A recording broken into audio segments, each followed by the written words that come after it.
And now it works? Okay, perfect. All Awesome. right. So sorry about that, everyone. Dr. Perez, the floor is back to you. Okay. So sorry. Hopefully this sticks. All right. So sorry about that, everybody. But so I'll start this over. But my journey to becoming a pediatric dentist, like most people, I studied biology at Syracuse, and then after that, I did go right into dental school. I was sort of contemplating if I wanted to go into dentistry or what I wanted to do. Um, because it's a big commitment. You're basically committing 4 years of your life to go to school, and then after that, the rest of your career doing dentistry. So I was sort of contemplating that, and I ended up getting my master's in public health at the University of Florida. And that was actually a really rewarding experience. And I still, everything I do now, in practice and in my profession, is a lot of it is still based in public health.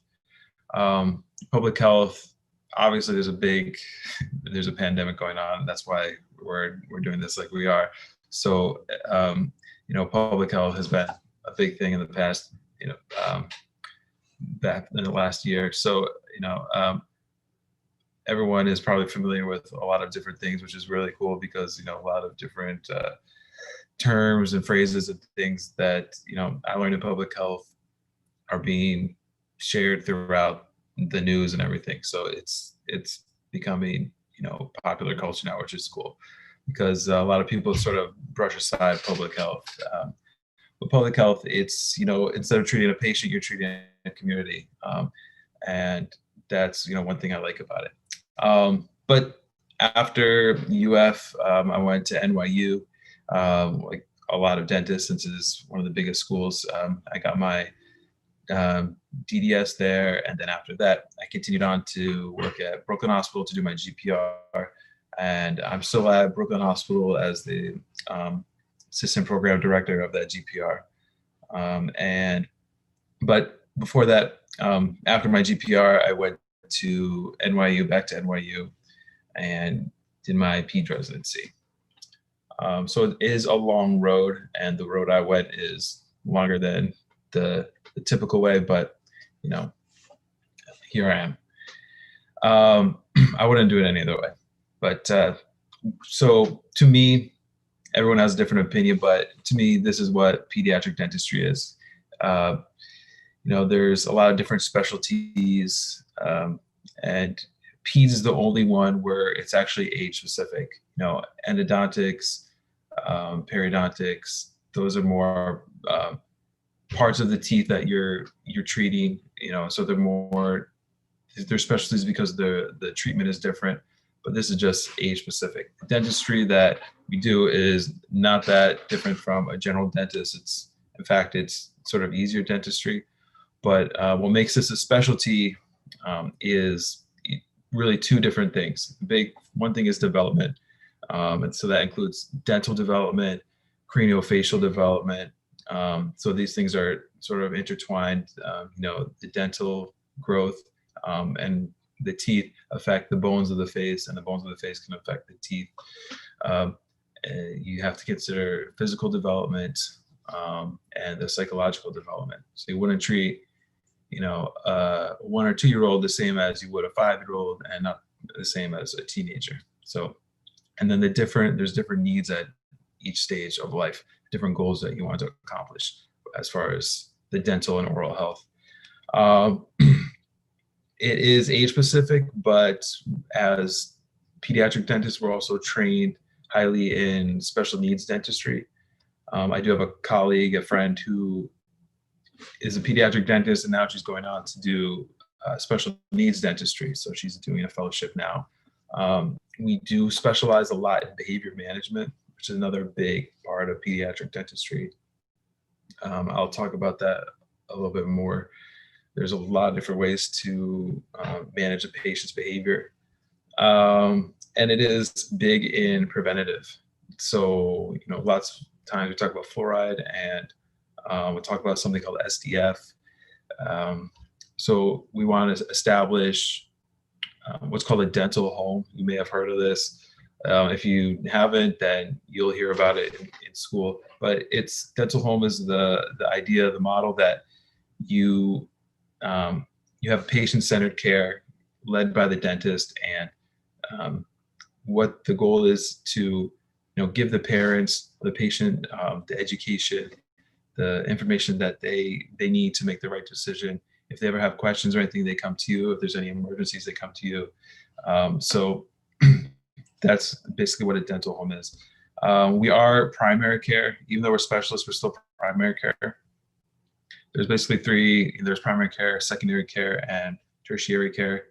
When it comes to dentistry, primary care would be your general dentist or your pediatric dentist. And then if when it comes to secondary care, that's usually when you refer a patient to a specialist that can't, or where you can't do what the patient needs. For instance, like a root canal for an endodontist, or maybe they need braces, or maybe they need some sort of oral surgery. So that'd be more secondary or tertiary care. But as a pediatric dentist, primary care is you go to that doctor first, and that's something else that's unique about this specialty. Most of the patients that I see aren't to referrals. They come straight to the pediatric dentist first. I do occasionally get referrals from general dentists, but it's mostly primary care in that respect. It used to be called pediatric, or it used to be called pedodontics, and I think one of the reasons they changed the name from pedodontics to pediatric dentistry is that if you use a word like pedodontics is similar to endodontics or periodontics, where endo means inside the tooth and peri means around the tooth. Saying pedodontics is dentistry of primary teeth or baby teeth, and it's more than that, because to be honest, anyone can do, well, any first year dental student could do the dental treatment that we do. I think it's very easy, but that's not really what makes you a dentist. It's the I tell my residents to think fourth dimensionally. If you think of Back to the Future, where they say think fourth dimensionally, you have to think about what's going to happen. What's going to happen with this tooth. This child's going to grow. There's a lot of things to factor in. So calling it just pedodontics or just treatment of primary teeth or baby teeth is not really encompassing. So I don't know when they changed it, but pediatric dentistry is more comprehensive.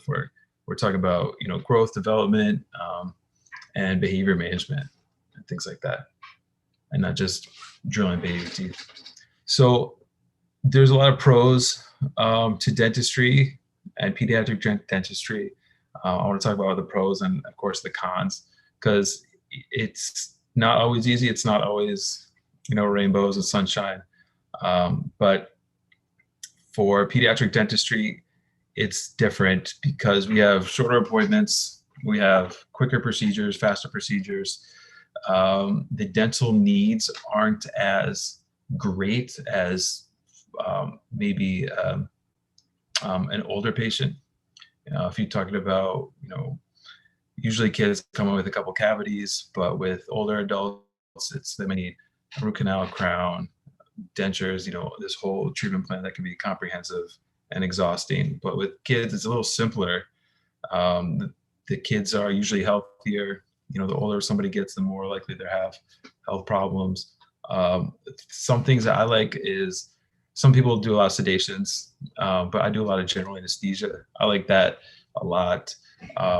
If you're into Disney, if you're into things like this is a good thing for people who like Star Wars and Avengers like me, or if you're into any of the Disney movies or things like that. You can talk about Disney all day, and or cartoons or whatever, so you can still be a kid and still do your things that make you happy like that, and talk to kids about that. And Fortnite and Minecraft, kids love that stuff. The hours are good. You're not doing any emergencies late at night like you might with other specialties. Of course, you get into this profession to make a little bit of money. So as a specialist, you make a little bit more. Your feelings don't have to be perfect. They don't have to last forever. I had some attendees that would, and faculty that would, tease me about that. How long do your feelings last? 2 or 3 years? But sometimes that's enough because you just have to put them in there. Control the caries, and then just let that tooth come out and let the permanent teeth come in. And kids are fun. Kids, they're entertaining. They can have a lot of energy. But also on the next slide, kids are awful. Some people hate kids, and they can be difficult because some days you have to hold down kids and you have to take out a tooth, and it's not only physically exhausting, but it's emotionally exhausting. Parents are definitely worse. Parents sort of project their anxiety onto the patient, onto the child, which is very frustrating. And it's probably one of the biggest frustrations any pediatric dentist has. A lot of parents will say, the teeth are just going to fall out. So, why do anything? And, I understand that mentality, but why would there be a specialty of pediatric dentistry if that was the case? Just like adults, kids get pain in their teeth when the cavities are too big. That means they have more likely to have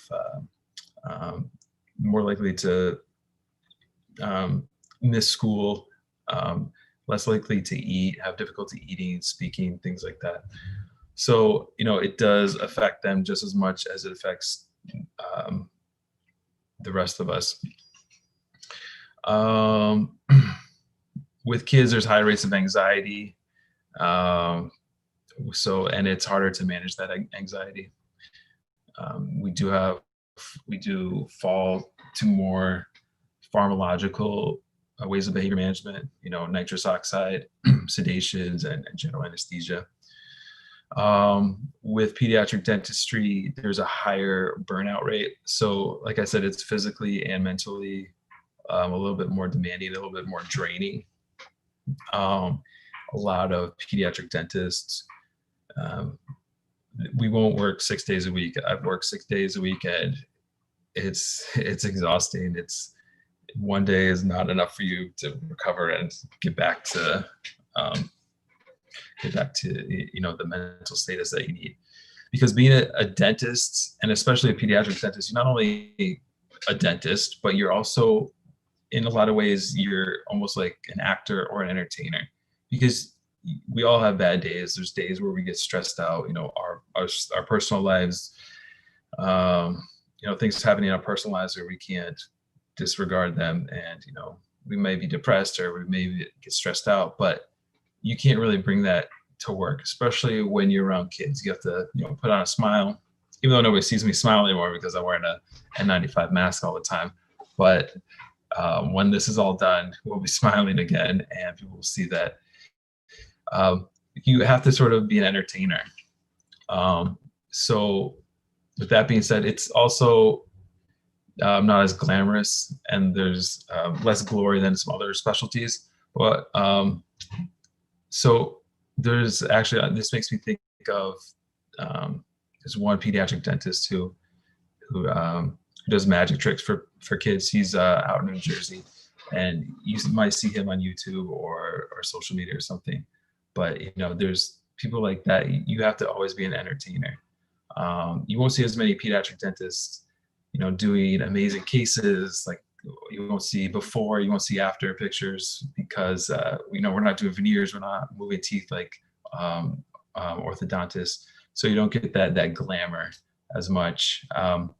But it's still very rewarding. It is a high volume practice, and I'll talk about that as we go on. So the path, it was similar to what I have done. After dental school, after 4 years of dental school, you do a 2-year residency, and it's becoming one of the more competitive specialties. The 2-year residency program, it will include training in OR dentistry, sedation. You'll get plenty of didactic work in development. You you'll work with special needs kids, you'll work with sick kids in certain settings.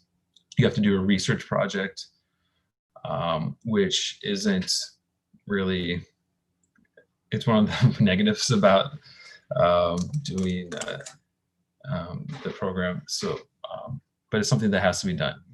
You have to do a research project. Unfortunately, in 2 years, nobody really gets nobody does any amazing research because you just can't in that amount of time. So that's something that I wish they would change, but that's the case. As far as board certification, I do encourage people to do that if they are going to specialize. It typically means, at least for pediatric dentistry, you take a written exam the spring of your second year, so toward the end, and then the fall of the following year. So after you've basically been in private practice or working for a year, then you take your oral exam. And the oral exam, it's not a fun experience. It's very scary. It's very intimidating. But that's the process of getting the board certification. So what's a typical day like? So like I mentioned, it's volume. We see the most patients in a day than any other specialty. So if you like that, then this is your thing. If you like quick appointments, short appointments, get someone in and out, then that's pediatric dentistry. If you like doing one thing over and over again, that might be endo or something like that, where you're not seeing as many patients, you're doing one procedure or few procedures, but a longer period of time. Typically, I've worked in different practices, but depending on the staff, the hygienist, I see 20 to 40 patients a day. Most of it is exams. And when I say exams, I mean exam, x-rays, cleanings, fluoride varnish. That's typically what an exam would be. And then operative patients would be patients who I'm doing fillings on or crowns on or any other treatment. Fillings, crowns, extraction, sometimes space maintenance, things like that. I do typically do a couple of nitrous during the day. The nitrous is laughing gas, and that can be effective for a lot of patients. And if that doesn't work, then we have other options. So that's private practice. Hospital dentistry, it's a little different. It's still high volume. The pediatric days that I'm at the hospital, they're definitely busier than the rest of the week. So it's still high volume. In the hospital, we typically see lower socioeconomic status patients, a lot of immigrants. In this part of Brooklyn, there's public housing down the street from the hospital, so we see a lot of people from there, a lot of immigrants from different parts of the world. So in these populations, you see a higher caries rate, and so you see more severe cases than you would in private practice. There's also a component of academics that I provide for the residents. Right now, I'm an attendee for a GPR, so a general practice residency, and for a pediatric residency. So I teach pediatric dentistry, but to some future pediatric dentists, but also some future general dentists. And as I mentioned before, this is sort of my way of, since I have a background in public health, this is sort of my way of being public health advocate, so to speak, because the way I see it is, now these numbers might be wrong, but there's about 160, 170,000 general dentists, and there's about 6, 7, 8,000 pediatric dentists. But there are way too many children in the US for those 7,000 pediatric dentists to take care of. So we need good general dentists to take care of these patients. So my goal is to prepare general dentists to be confident and competent to provide treatment for the patients that they're going to see, the pediatric patients. So that's my goal. And fortunately, you know, I have some residents come back, which is and tell me that they have seen kids and they are doing stainless steel crowns, and you know that makes me feel proud because you know there's kids out there that need it. So I'm glad, you know, I'm making some sort of effect on these residents. We do typically see a high rate of sick patients, and when I say sick patients, the patients that have some sort of comorbidities, whether it's typically you know, maybe cerebral palsy or someone who's in a wheelchair, maybe higher rate of autism I see in the hospital than I do in private practice. The dental clinic at the hospital is right next to the infectious disease clinic at the hospital, which really specializes in HIV patients. So there's a lot of patients that come to see us. So the residents there get a lot of experience treating HIV patients. So they know what to do when they come out, which is great.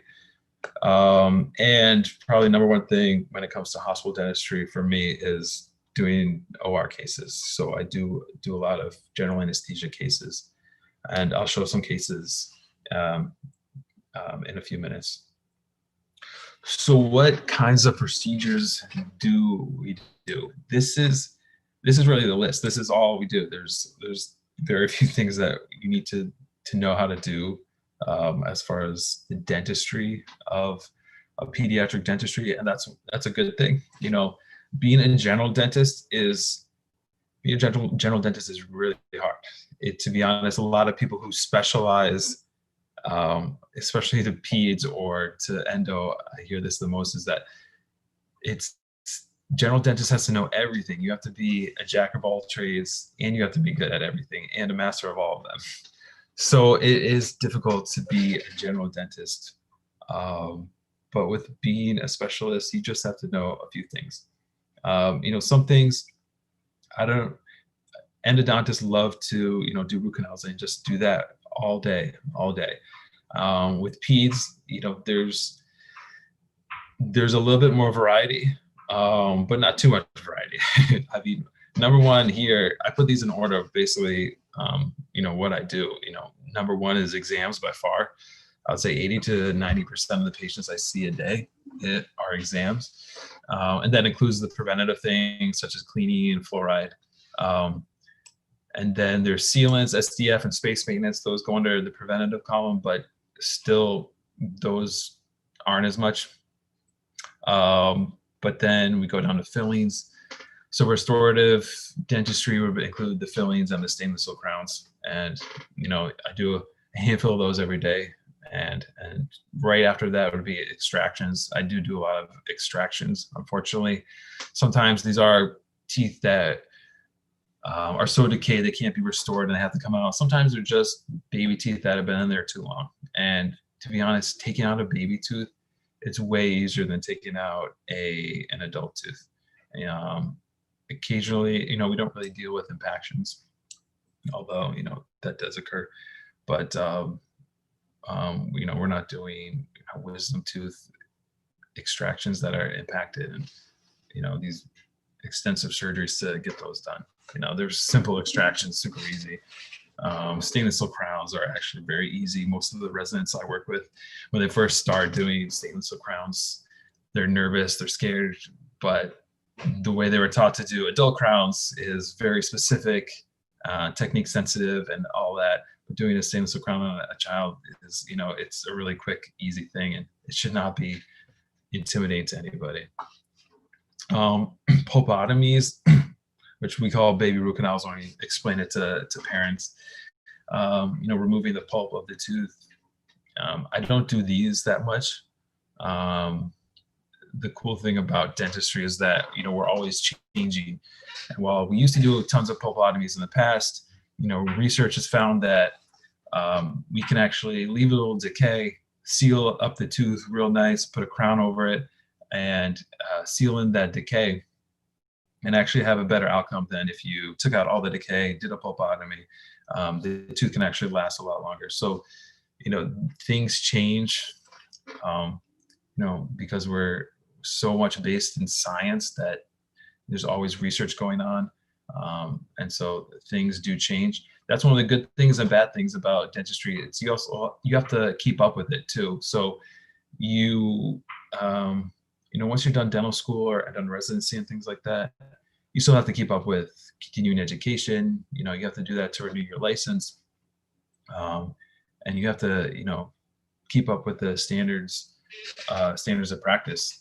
And things like that change. So it is difficult to keep up with it, but it's also rewarding, still learning. So what about complaints? So the biggest, to be honest, most of the time parents come in, they say, they're just here for their 6-month checkup, or they're just here for their cleaning. So, that's really the biggest complaint, to be honest. Right after that, actual complaints would be, something based on dental caries. So sometimes they'll say there's a hole in the tooth, or they have pain, or discolored teeth. But they're all basically saying the same thing. The kid has a cavity and we need to take care of it.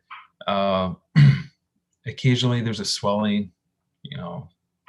A lot of times they'll ask about braces. Does my child need braces? I don't like the way this looks. There's actually a phase that we call ugly duckling phase, which is about 8 years old. And it's because when it comes to the teeth, it's not a good look, because they get all the front teeth in. They get the 4 incisors on top and 4 on the bottom, and the teeth are really big. The adult teeth are really big, but this child is still small. And there's usually spaces in between, so it's not a pretty look. And a lot of parents come in and say, what can I do about this? Well, there's nothing you can do. You just have to wait till the child grows and he gets more teeth in. But there's nothing really we can do. And then, when they get older or even younger, I've had parents ask about braces for, 4-year-olds and things like that. So parents want their kids to look good, want to have a nice smile, but, there's some things we can't do, at least not yet. This is another typical complaint, the shark teeth complaint, I call it.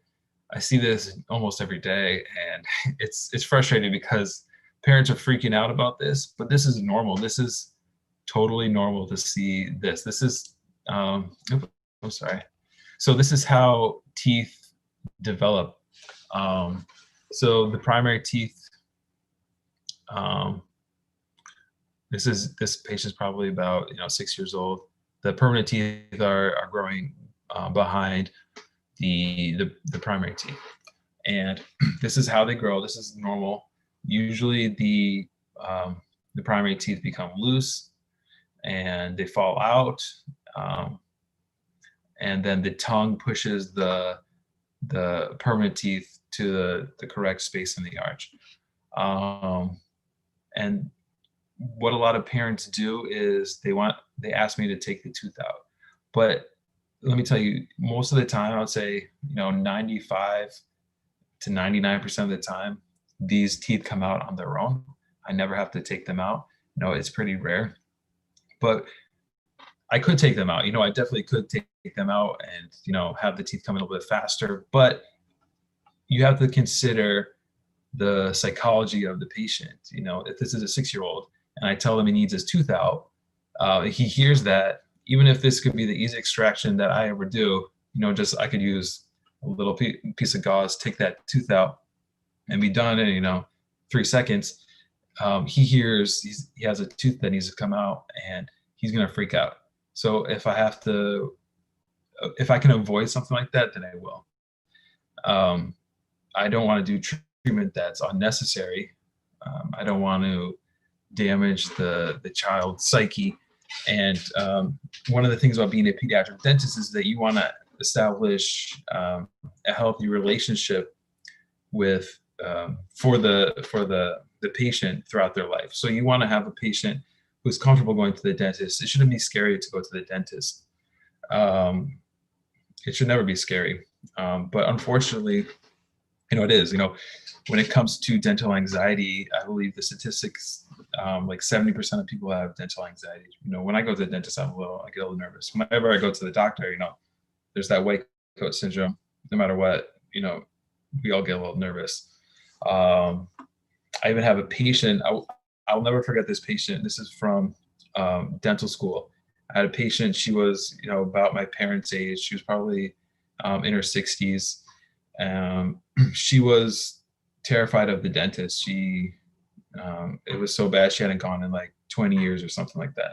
And consequently, she had periodontal disease, and we had to take out all her teeth, which was very unfortunate. But it was a big case for me because we took out all her teeth. We made these dentures for her. She eventually got implants so that the denture can attach to the implant. But that her perception of the dentist was that it's scary, and only bad things happen at the dentist. And I don't know what age that started for her, but for a lot of people, that starts when they're a child. So, establishing a good representation of what a dentist is, that's important, and that's something that they're going to keep with them throughout their whole life. But so we want to avoid anything that is traumatic. So as far as new technologies, so there's, like I said before, there's not a lot of glamour in pediatric dentistry. So we don't have a lot of cool toys, but this is something that's actually really big right now. And unfortunately, not a lot of dental students get exposure to this, which I'm finding out. I see, since I'm working a residency program, I see students that are fresh out of dental school. So I'm learning what they know and what each school is telling them and teaching them. And it's interesting to learn, how schools are a little different of approaching things. Everyone's different. If you ask 9 dentists or 10 dentists what do we do for this tooth, you're going to get 10 different answers. There's there's a different ways to approach the same problem. But silver diamine fluoride here is the closest thing we have to a silver bullet. It is the most cost-effective way of treating decay. Of course, there's no vaccine for decay. There's nothing to prevent it completely. It is 100% preventable. With tooth decay is, here's some facts. Tooth decay is actually the #1 chronic disease in childhood. It's 5 times more common than asthma, which is #2. Followed by that is, I think, diabetes or obesity related conditions. But it is the most common chronic disease in childhood by far. Most kids will get a cavity by the time they're 5 in some form or another. So we have this huge need for dental treatment or these dental needs, and we need some way to take care of it. Silver diamine fluoride is the most cost-effective way to treat it. It is a type of fluoride. It's just applied to the teeth. This is a before and after. On the left, you can see the typical presentation of what we call baby bottle syndrome. Teeth decaying in the front, especially the upper incisors. And the way this works is you apply it to the decayed areas, and where you see soft, brown, mushy, decayed tooth on the left, after it's applied, you'll see black, hardened decay. So it arrests the decay. So it goes from active decay to arrested and hard. So it is sort of a little magical in that sense. Obviously, there's big aesthetic concerns. Parents are concerned about the aesthetics of having black on the teeth, especially when it comes to the front teeth. I don't really understand that because you have brown teeth which don't look any better. But that's a big concern. But this is really an amazing thing. Right now, in the hospital I work at, we have such a huge need for um, of pediatric patients coming back. Since we closed the clinic down for I don't know, like 3 or 4 months. Now we're bringing everybody back.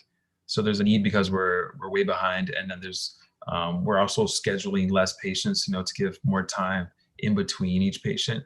So we're seeing way less patients than we were seeing before. So if a patient was seen today, they wouldn't get their their next appointment was supposed to be for a filling or something. They're not going to be seen for like 4 months or 5 months. So what we're doing now is putting SDF on all the active decay and then having them come back. That way, they can keep the teeth a little bit longer. They're less likely to get infections and abscesses and have this the caries process progress to make things worse. So that's what we've been doing.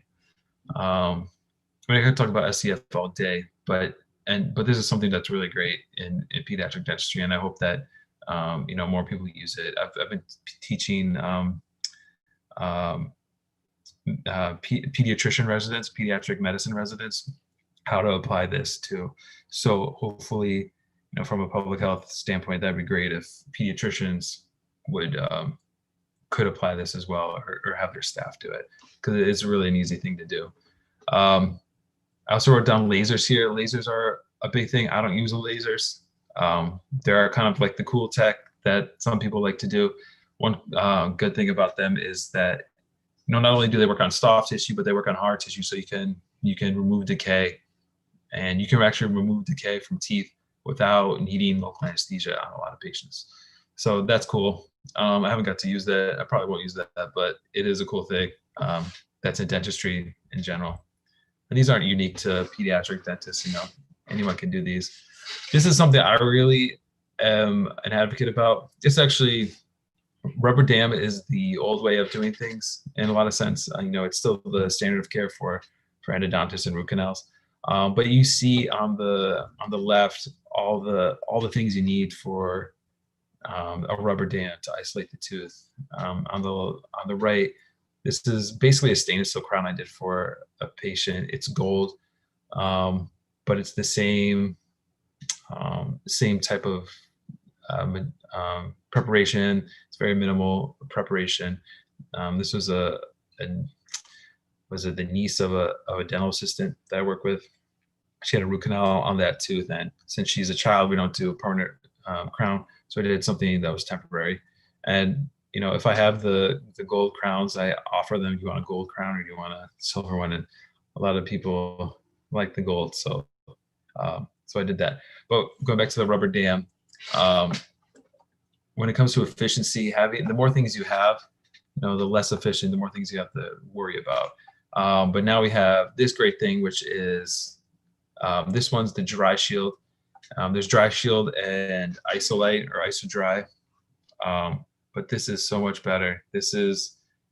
I love this thing. This thing is so great.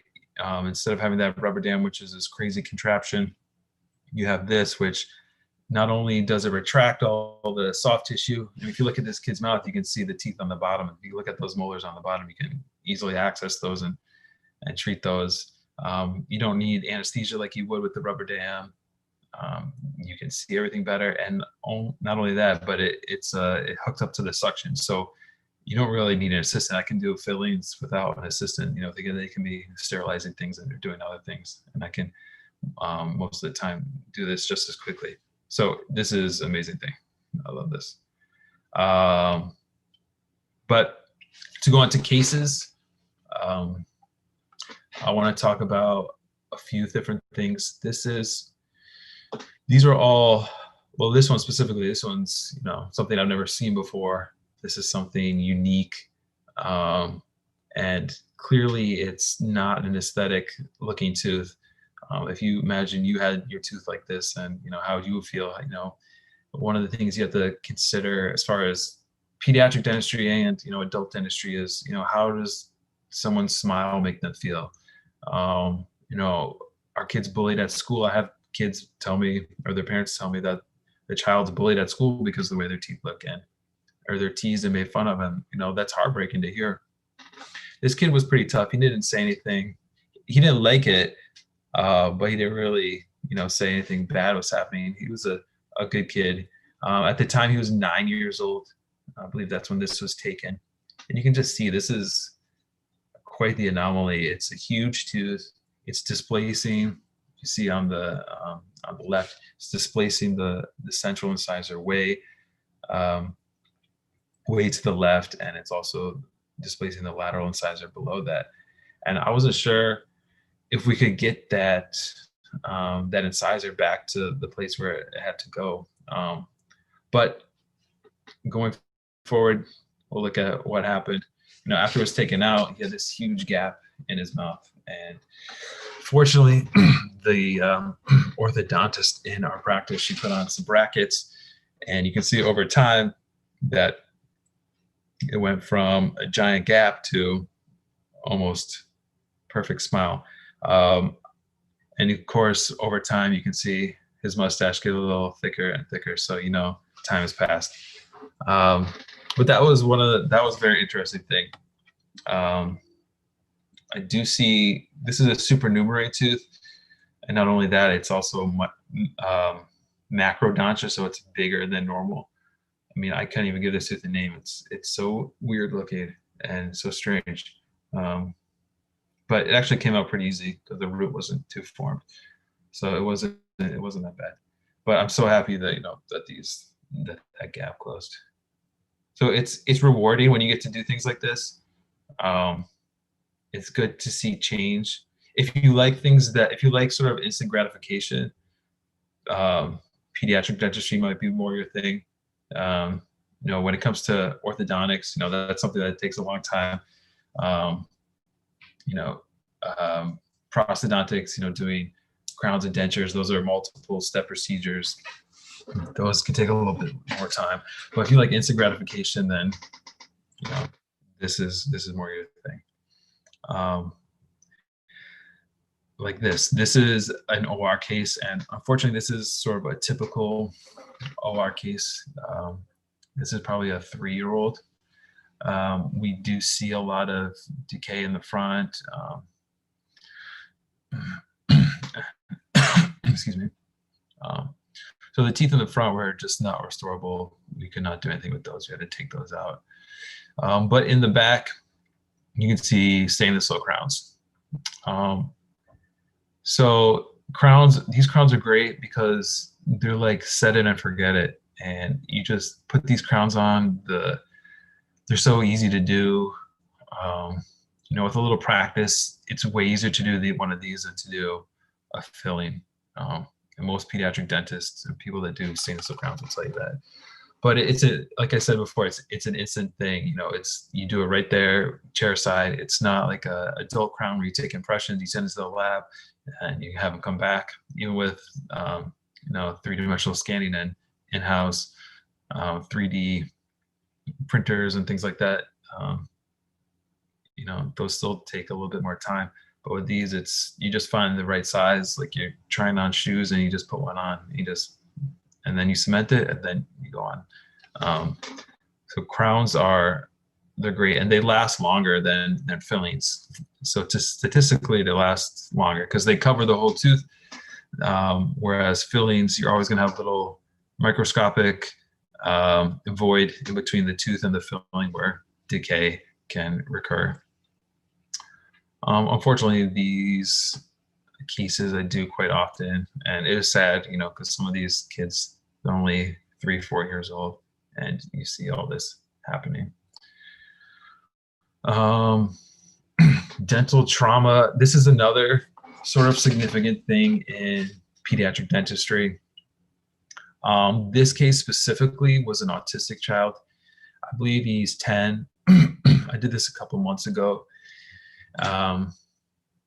So he was not cooperative for an exam or anything.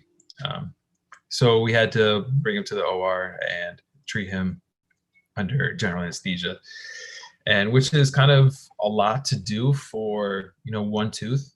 But he got a cleaning too. We we did x-rays, made sure nothing else is going on. When it comes to trauma like this, typically what a lot of people will do is bond the composite right to the broken part of the tooth. Unfortunately, those break 100% of the time, and it's very frustrating, as a dentist and as a patient. But what I've learned to do is, basically what's a composite crown. So I cover the whole tooth with composite. I have a preformed shell that holds the composite, and then I take that shell off. So it does give me this nice, shiny, smooth, good-looking tooth. The problem is that it's not really aesthetic. It doesn't really match the other tooth. But this is what you have to do when you have the patient under. You can't, go to the lab and say, you need this color and this color, and then try it in and match it, see if the patient likes it. You don't have all those options. When you're in the operating room, you just do it, and you do the best you can. And, you have to do what's going to be what we call definitive treatment. So something that's going to last as long as possible. So whenever we talk about that, crowns are definitive.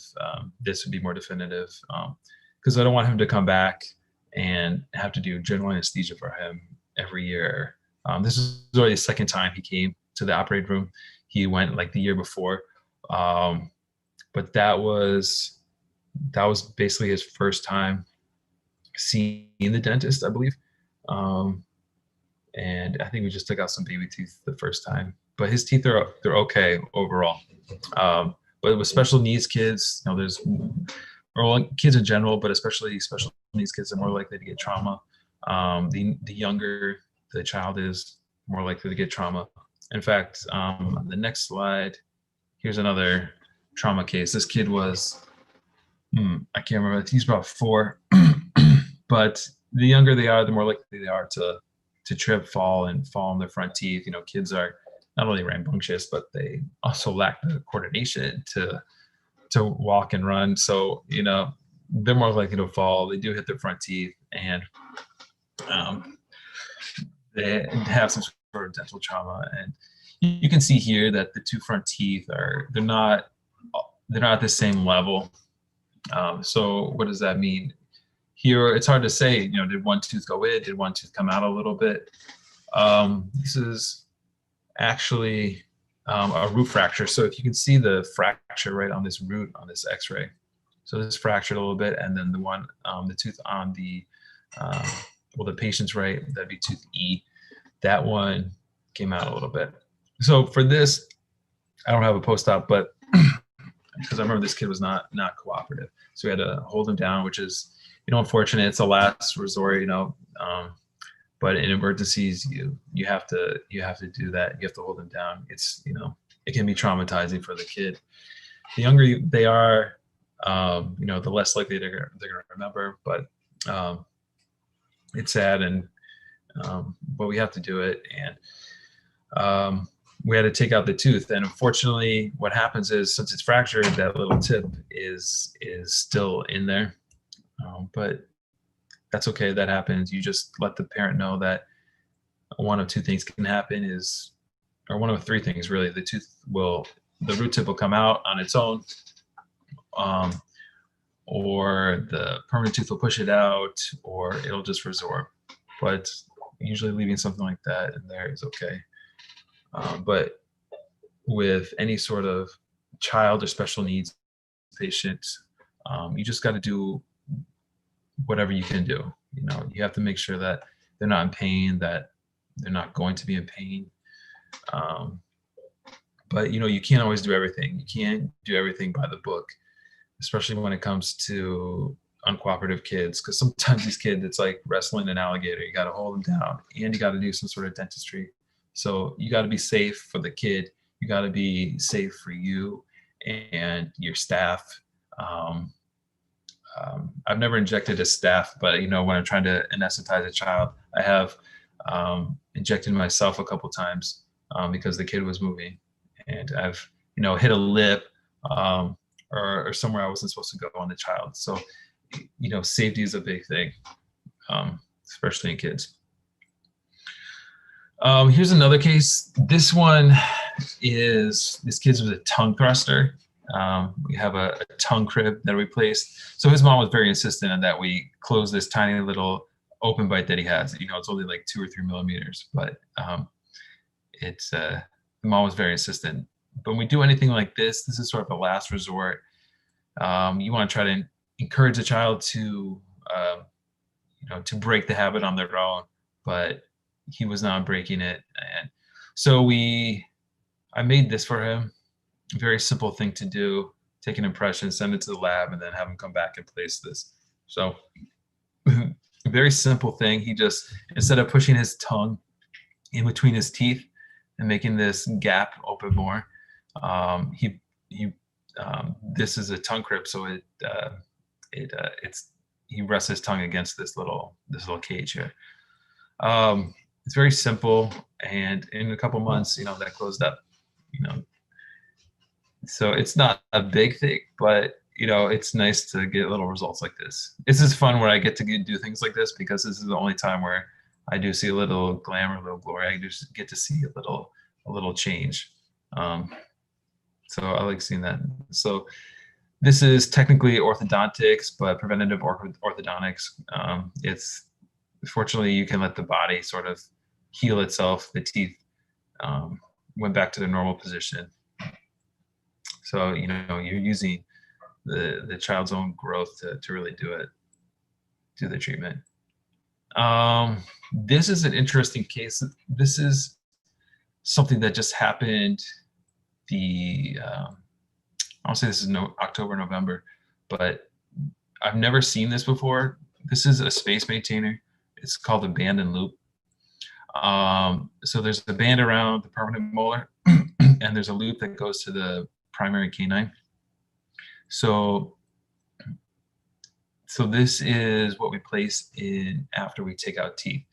So if a primary tooth comes out early, we want to place some sort of space maintenance so that the permanent tooth does not drift or close up that space. So it's space maintenance to maintain the space. It's self-explanatory. But what happened here is that the loop was overgrown by the gingiva.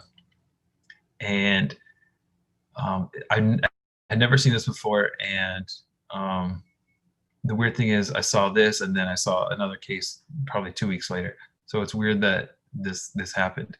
And, you know, I'm a pediatric dentist. I'm not an oral surgeon, but I had to pick up a scalpel, a 15 bladed, and cut this and cut the other child. And I actually had to do it last week too, with a supernumerary tooth in the front that was blocking this child's tooth. And if you follow my Instagram, I posted that the other day. I think it was my last post, was the other one I did. But I had to pick up a scalpel, which I never do, and I've had to do it apparently a lot this past few months. But this was interesting. But this is also an unfortunate thing when people don't know what they're doing, because this is a general dentist, unfortunately, did this. And what's sad is there's 2 teeth that are supposed to be here. So this space maintainer is maintaining the space for 2 teeth, and that's not right.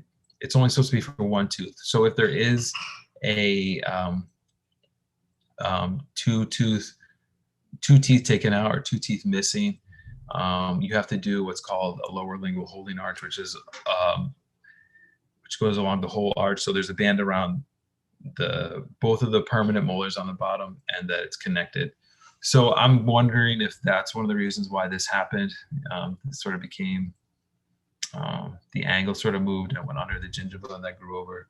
And I'm not sure about the other case I did, but unfortunately that happens. You know, this is why, one of the reasons why I try to educate general dentists on pediatric dentistry. There's just little things like this here and there that can make a big difference later on. And there it is. And there's a scalpel again. And really, it's, you know, that's it. I just had to make a little cut, pretty easy, but it was kind of fun. doing something a little different. When it comes to dentistry, pediatric dentistry, general dentistry, you do what you feel comfortable doing. You don't want to go outside of your scope or what you're capable of too much, because then you can get into lawsuits and things. But there's a lot of things you can do, and these are cases that I guess you could say I had fun with, because they're different, they're unique, and I get to try something new. This is very simple, but it's there's a variety for sure. This is another cool case that I like to share with people. This is oral pathology, and usually when you say oral pathology to a bunch of dentists, they're going to go run or they're going to fall asleep or something, because typically oral pathology is one of the things that bores people the most. But this is actually something interesting that I like to share. This is a case where I believe she was six or 7 years old. I'm not sure if you can appreciate the swelling she has on the left side of her face, her left. But she came in with that swelling, and then looking at the teeth, there are, I don't think you need to be a dentist to see what's going on here. There's a lot of decay in all these teeth, and a lot of them have abscesses. So putting 2 and 2 together, I see swelling, I see abscesses, I see tooth decay. This is, a facial swelling caused by this, decay. And but what happened is, if you see on the bottom right, the x-ray there, on the right side of that, you can see this dark area where it should be bony. And then that sort of didn't sit right with me. So I had to take a panoramic x-ray and to see what's going on. And then sure enough, something was going on. And if you can, it's hard to tell maybe if you're not used to looking at panoramic x-rays, but can you see the mouse? Can you see my mouse? Okay, so this is what it's supposed to look like. All right, you have primary tooth, and then a baby or permanent tooth. I'm sorry. This is a 6-year molar. This is a 12-year molar, and they call that because this comes out around 6. This comes out around 12. So this is the 6-year molar here. It should be up here, and then this is the 12-year molar, which is way up near the condyle, and this is where the ear is. So this is basically what this is a tumor, and this tumor pushed this tooth down, and it pushed this tooth all the way up, up the jaw, close to the ear. When I saw that, I was, scared, excited. I had never seen anything like that, and I probably will never see anything like this again, because for this to happen in a girl so young, it's rare, and to see it so severe, it's rare. I only saw this in textbooks and things like that, and I hope never to see this again. But let me go. This is what a normal panoramic x-ray looks like. You can see primary molar, permanent molar, and then the 12-year molar. And if you go back to the other one, you can see this is displaced all the way to the top up here. So this is crazy. This was sad almost, because later, luckily, she got to see the oral surgeon to have them take it out. And the oral surgeon said this was an OKC, which stands for odontogenic keratocyst. So it is a tumor that is tooth related.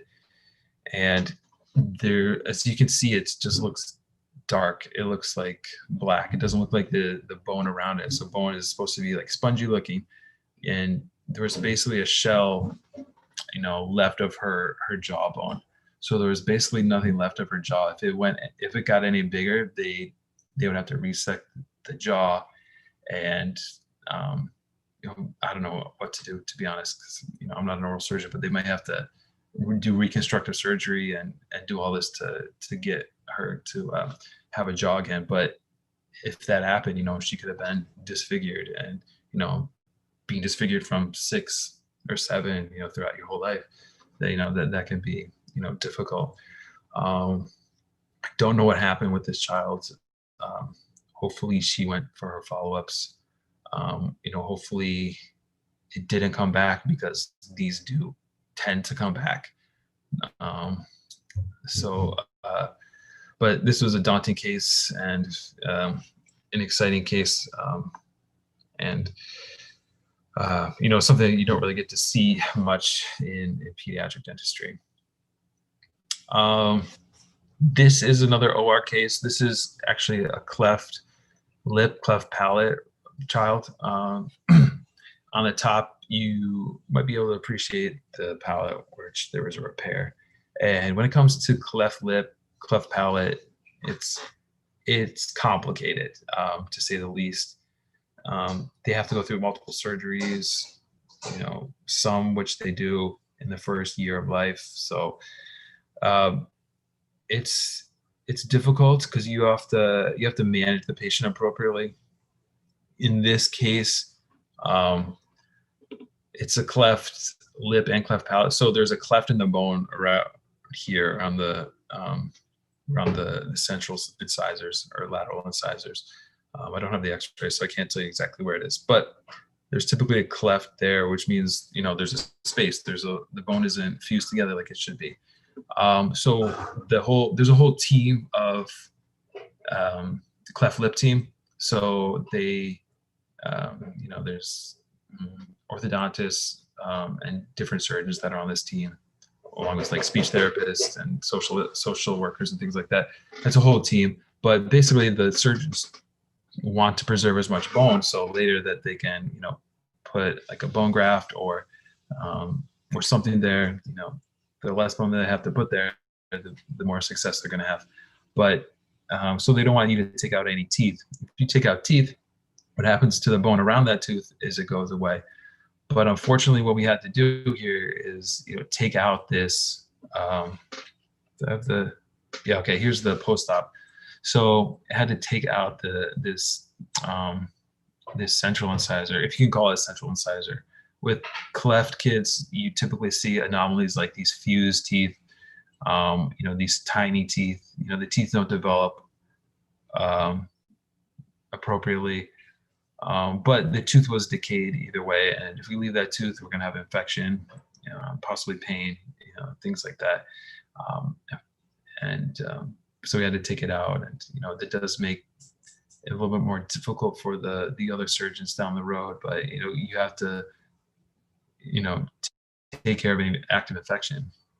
If you do leave it, that infection can get worse and cause more bone loss as well. And then again, more crowns here. These are I love doing these. When I see them, they makes me happy, because then I know they're gonna last longer. All right. This is an unfortunate case. I'm just going to tell you that this is one of the more unfortunate cases that I've ever had to do. This kid was only 3 years old, and not only can you see the cavities, but you can also see abscesses that are growing up here, and that's sad. Considering this kid is only 3, that means he's only had some of these teeth for, maybe 6 months. And sadly enough, those are the only teeth we could save. I think it's hard to see, but I think we could only save 3 teeth. It looks like 2 on the bottom over here on this right picture, and then I think 2 on the top. So maybe it's 4 teeth. But he did not have. We had to take out 16 teeth. That's that's sad for a kid. But there's nothing to do sometimes, and this really comes down to education. This kid was low socioeconomic status. His parents were immigrants. So he did have a lot going against him as far as the statistics go. But it comes down to education. Parents don't know that a bottle or sippy cup or juice is bad for the kids. That's bad for the teeth. They're not taking care of the teeth. They're not brushing them. They sort of assume that they're just going to come out. So why bother? Why go see a dentist? Why bother brushing the teeth? Why doing it, taking care of them?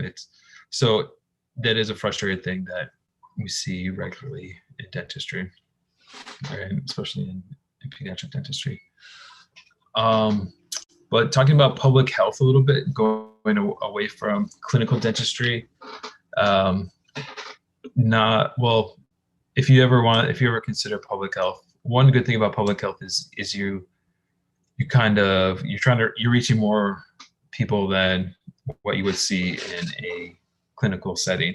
So that's a good thing because, to be honest, the way I feel and the way I'm sure some other people feel at dentistry is that it can be frustrating because you see kids, you see patients, they come in, they have decay. You tell them you got to brush, you got to floss, you got to stop drinking juice, you got to stop eating that candy. And then you do their fillings, and then 6 months later, they have new cavities. And you just see them over and over again. And the second you're done with one patient, you see another patient that has cavities, and it's just an ongoing thing. So it can be very frustrating. And not only that, it's hard, it's very difficult giving people bad news every day. So telling somebody they have a cavity, or telling somebody they need a tooth taken out, or they need this, or you have a giant tumor in your jaw. It's hard to say that. People take it very personal when you tell them they have a cavity. They get upset, and some of them get sad, and they get scared. The kids get scared. So it's emotionally draining, not only physically, but emotionally draining. So public health is, somewhere where you can sort of reach a broader spectrum. You can reach a whole community instead of, 1% at a time. So I do recommend that as well, looking into that. That is one of the recognized specialties of the ADA. Typically, what people focus on in public health dentistry is water fluoridation. So water fluoridation, it's one of the top 10 public health achievements of the 20th century, along with, I believe, vaccinations and smoking cessation, things like that. So it's one of the biggest things that we've accomplished. Statistically, it decreases the caries rate of a population by 25%. So it is a significant amount, but it doesn't prevent it completely, unfortunately. And then when you look up water fluoridation, you'll see like controversial stuff. It's poison, that it's the government, dictating what I take in my body, and I understand those arguments too. So it's it is controversial, but it is public health achievement that we've accomplished. As for me, I do what we call field dentistry, or dental outreaches, or some people call them dental mission trips. Going into the field, going into different parts of the world. I've been really blessed to have been part of a dental outreach program through NYU. From the time I was a dental student through residency and up until last year. Basically, once the pandemic hit, they shut down they didn't shut down the program, but they halted everything. But it's really been great to go to all these places. I've been to Ecuador, I've been to Mexico, I've been to Alaska, Maine domestically. The last trip was what you see here, in Nepal with some Tibetan refugees.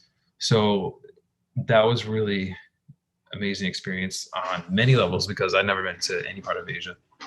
I'd never been that far away. That was a long trip for me. And, the culture there is so different.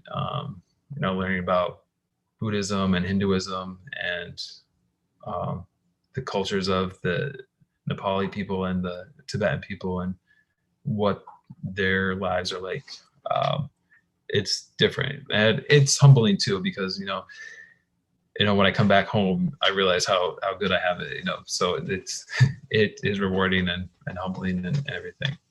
But in public health, there's also research, epidemiology, education, prevention, policy development.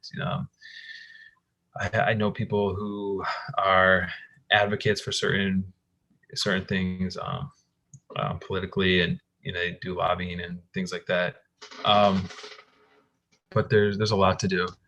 And this is what this is in Mexico. This was 2018, I think. So this is what the clinic is we set up, and this is actually a lot of work. It's you can see all the supplies that we have there. So it is, it is a little messy, but we need all those things. We try to organize as best we can because we have to bring all of this with us. We have to bring all of it back with us. This table is all the supplies we need. And then on each, we have like little operatories here. And on each table, there's these portable dental units, which are basically big silver boxes. And these have to go on the plane with you. So it's not fun bringing these, let me tell you, because they look like bombs. And if you have to go anywhere on an airplane with anything that looks like a bomb, you have a lot of explaining to do. But so these plug into the wall. They have compressors inside of them. They do an okay job, but they're definitely not as good as the chairs in a dental practice. But like I said before, you got to work with what you got. You can't do everything. You're not gonna do amazing work, but here we just stabilize kids. We take kids from the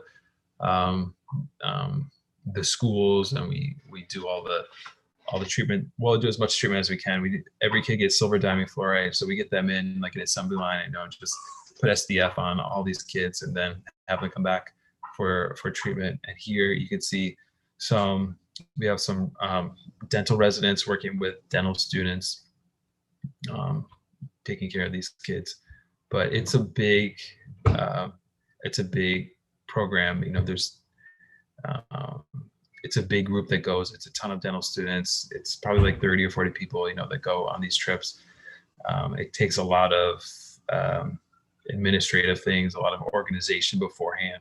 So it's a big thing, but I'm happy to be part of it. I'm glad I've had the opportunity to do it, and I'm just disappointed that this pandemic is going on, that I haven't been able to do it this year. Probably won't be able to do it for a while, but this is one of the great things about dentistry, is getting to go to places, new places, and helping, giving your time and your service to people who really need it.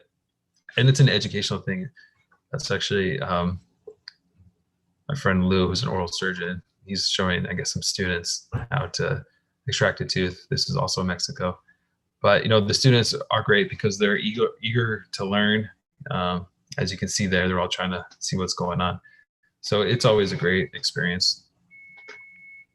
And then we have a little bit of fun too.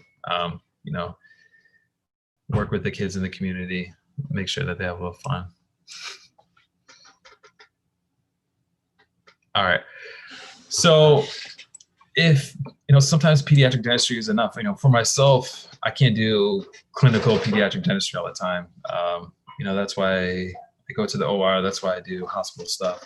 So that's why I teach. And, there's a lot of avenues to go when it comes to being a dentist. I know as far as pediatric dentists go, I know some pediatric dentists have become orthodontists, have gone into dental anesthesia. Some more rarely go into endodontics, special needs dentistry,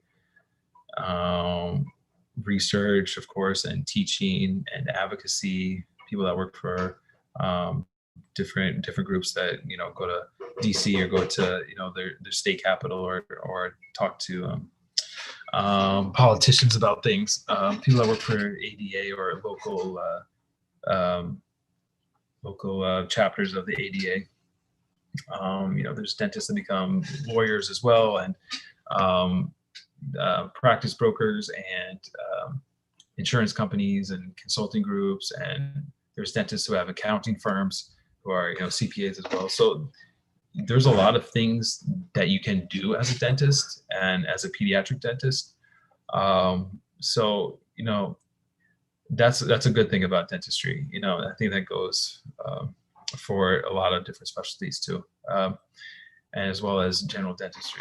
You're not tied into one thing, and no matter what you do, no matter what specialty, or if you're a general dentist, you sort of make it your own. You find out what you like to do, and you find a way to work, find a job, or tailor your practice to do what you want to do. So there is a lot of options. As for advice, this is when it comes to college, if most of the people, I guess, are in college at this point considering dental school. When I was in college, to be honest, I went to Syracuse and I went to Florida, and those are actually really big party schools. So you have to have fun, but you're there to learn. And to be honest, my first 2 years of college were not good. I did not do very well. I have nightmares still about calculus. I always have these recurring nightmares where I didn't go to class and I didn't study it on a test. I still have those nightmares once in a while. It's always a calculus for some reason. And I did not do well in calculus. I barely passed that, and actually failed organic chemistry. So organic chemistry too. And then I sort of learned, how I need to study. And I just, I worked hard during the week, and then, I had a lot of fun on the weekend. So I made sure I had all my work done. And then, I still enjoyed it. In fact, the most fun I had was I think it was the semester of junior year, where I actually had 2 jobs. I had the most fun, and I had, that was my highest GPA. So it really comes down to balance. And of course, junior year, you're not taking, one-on-one classes, you're taking some more difficult classes. So it is a balance, and I just needed to learn that. And not everyone's going to learn that the first year, or maybe even the second year. It might take a little while, but I don't sit on any admissions boards for dental school. I do interviews for residency programs. So that is definitely different. But what we look for as far as residents, someone who is a good team player, which is sort of a cheesy cliche thing to say. Like, what does that mean? Someone that works well with others, someone that can get along with people. You want someone who's intelligent, but also you don't want someone who thinks they know it all. You don't want to be there holding someone's hand. You want someone that can learn on their own and will grow and take advice, but also someone who you don't have to sit over their shoulder and make sure that they're doing every little thing right.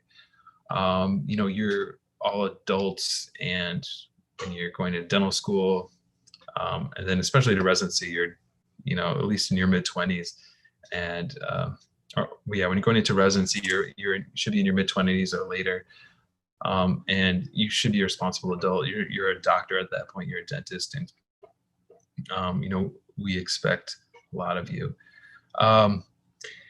When it comes to being a good dentist, you have to be a team player, but also a good leader. And this is something that not a lot of people have. It's,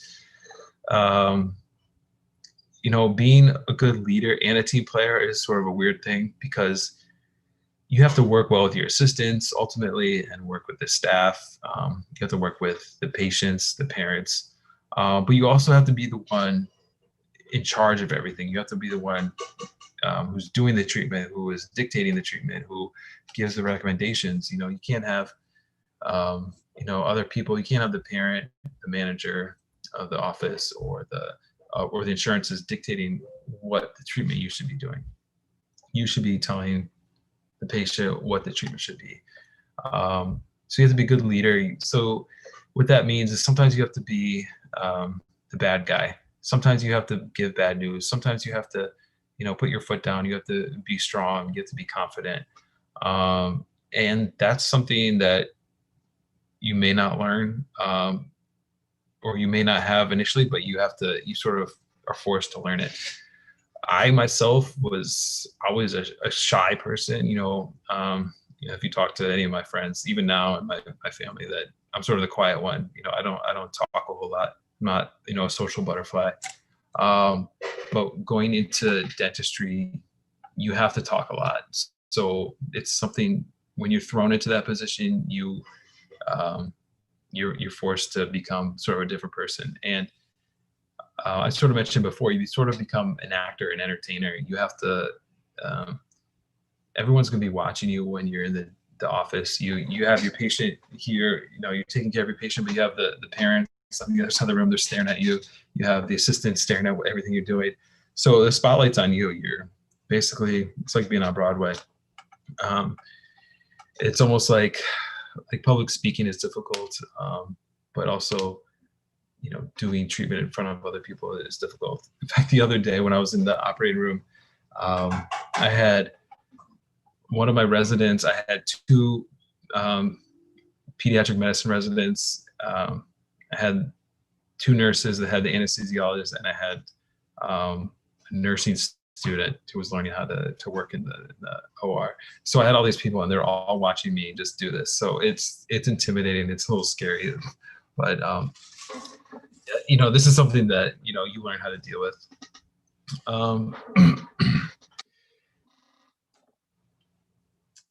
So advice, something that I say a lot is fake it till you make it, to my patients, or to my residents, not to my patients, but to my residents. A lot of what being a good or appearing like a good doctor is is having confidence. So like I said, I'm a shy person. I might not project a lot of confidence. But you have to sort of fake it until you make it. So, I'm not saying, I'm not advocating lying or anything like that, or being false in any way, but you have to, what you're talking about a lot of the time with dentistry, especially what, in Brooklyn, where, people try to, are tough, and they're New Yorkers. So they think they know everything. So you have to, you're the expert in this. You have to show confidence. You have to show that you know what you're talking about, that you are the expert in this. And it's something that not going to necessarily come natural, but it's something that over time, if you fake it enough, it actually becomes reality, or eventually your confidence does build up. But either way, you become more confident. So when I say fake it till you make it, I'm talking about confidence.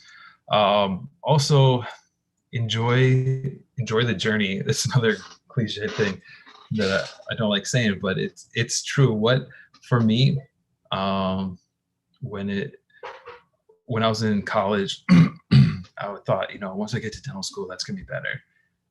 Because that's what I want to do. Once I get there, it'll be better. And then I was in dental school. I was like, oh, this is so much work. I can't wait to get out, and it's gonna be better when I'm out and I get paid.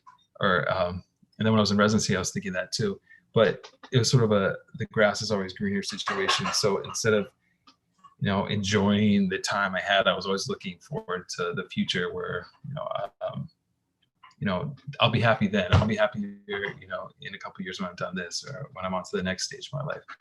And, I regret that, because now looking back, there's a lot of things I didn't enjoy. And, when you dedicate so much of your life and your youth to your education, then you miss out on things that some of your friends are experiencing. If you go straight from dental school from college to dental school to residency, then that's a majority your 20s.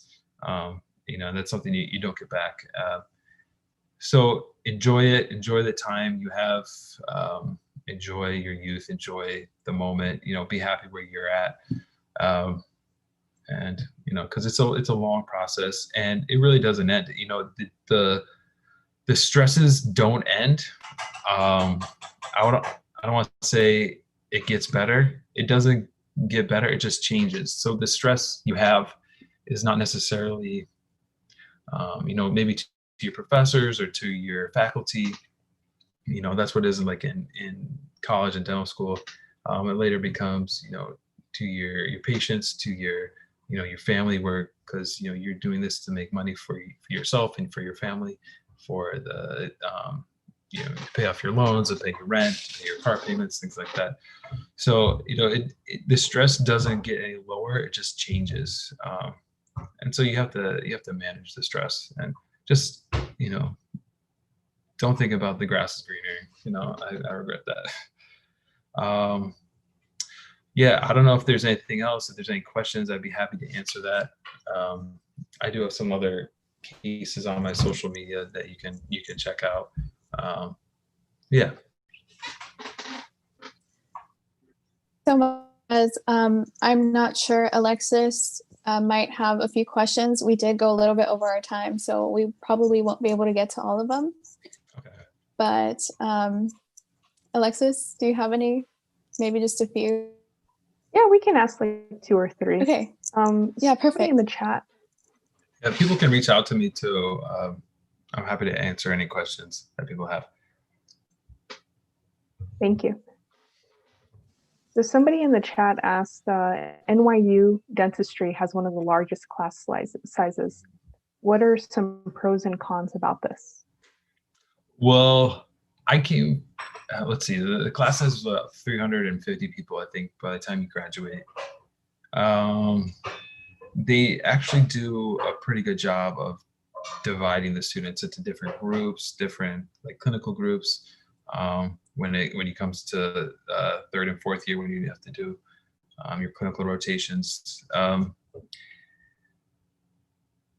You know, when it comes to smaller groups, when it comes to like smaller classes, I think there can tend to be more competition and more, if you know everybody, you're more likely to be more competitive with your friends, or there can be more drama. The bigger class,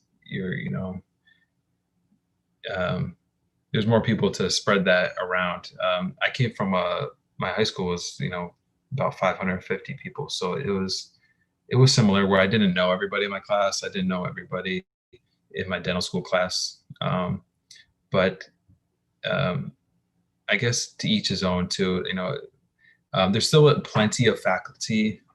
The faculty to student ratio, I think, is still is really good. You can still get a lot of one-on-one attention.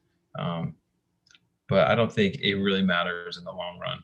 I think, I mean, for me, a bigger class is something I was used to.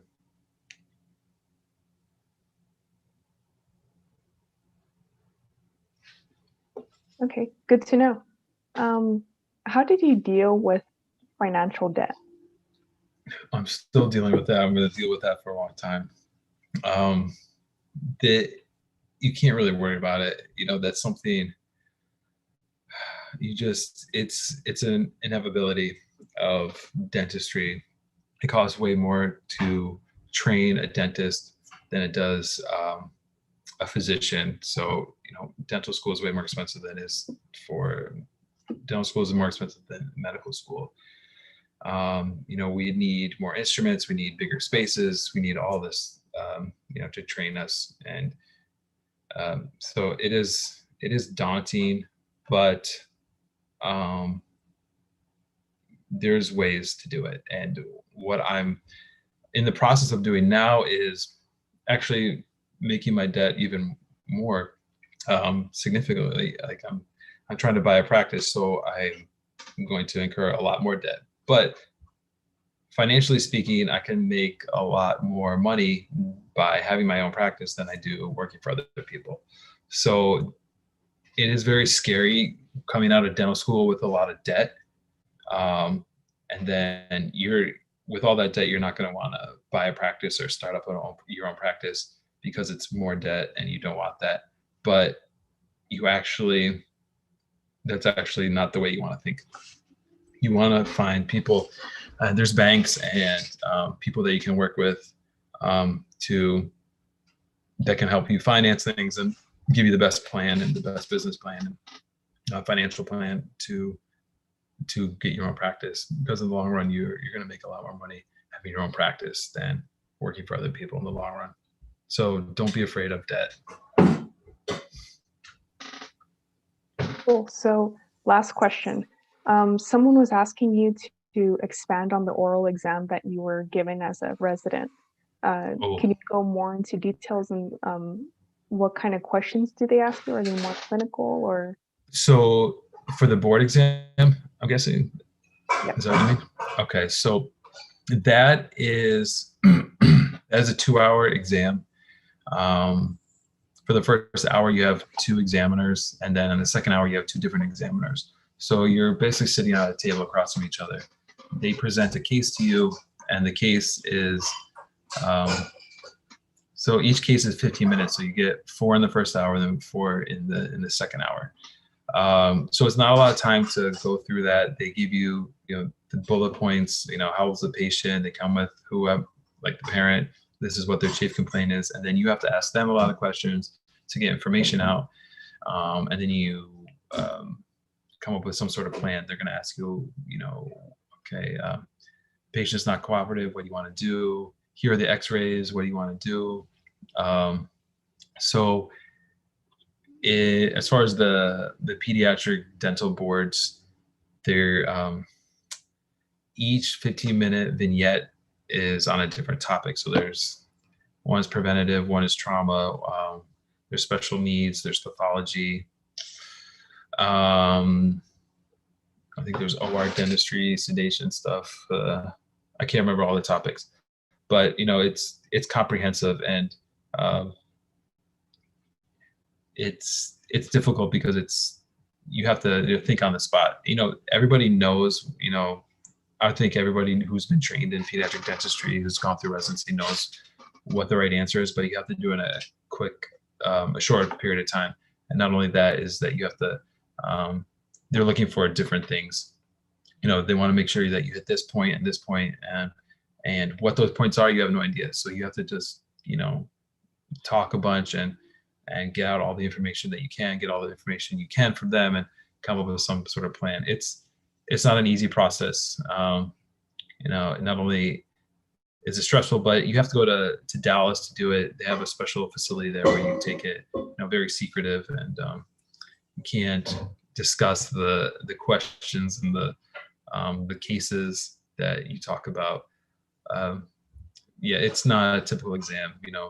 I prefer a written exam over that any day. Yeah, that sounds very stressful. And if you essentially fail it, can you go back and retest it within a certain period of time, or are you limited to the amount of retakes? I actually did not pass it the first time. So you can, so once you take the written boards, you're board eligible for 5 years. So you can take it up to 5 times. And they offer it just once a year. So you can take it up to that. If it goes after 5 years, you have to take the written board again. But that's basically how it goes. And then every year I have to do a certain CE, continuing education, with the American Board of Pediatric Dentistry, and submit that I've taken some classes. And then every 10 years I have to do a recertification, which is, I believe, like an online open notebook kind of exam. I don't know yet, because it hasn't been 10 years for me, but we'll find out in a few more years. All right, thank you so much for your cases. Oh yeah, you're welcome. Yes, thank you so much, Dr. Perez, for taking the time with us today. For all of you guys, Dr. Perez's Instagram handle is screen if you guys want to see more of his cases or follow him to see what he's up to. Thank you again, Dr. Perez, for joining us and for sitting with us through those technical difficulties. Oh, no problem. Things happen. And yes, thank you for understanding. And the quiz will be up for 12 hours. Alexis has already posted it on the YouTube live chat. It can also be found in our link tree and in the group me. Thank you so much, everyone, for joining, and make sure you guys tune in for the session on Wednesday at 4:30 p.m.